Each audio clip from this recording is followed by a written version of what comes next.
Ate, liko dito, sa kabin mo.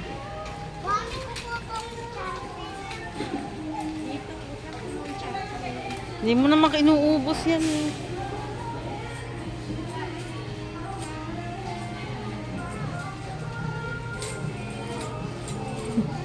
Dito tayo.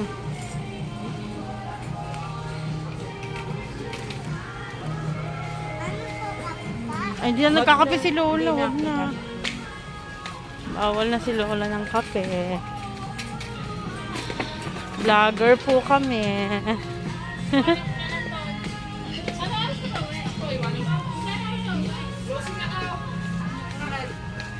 Iwanan mo yun dyan? Hindi ah. Ha. Okay na tayo. Patayin ko na. Dito to.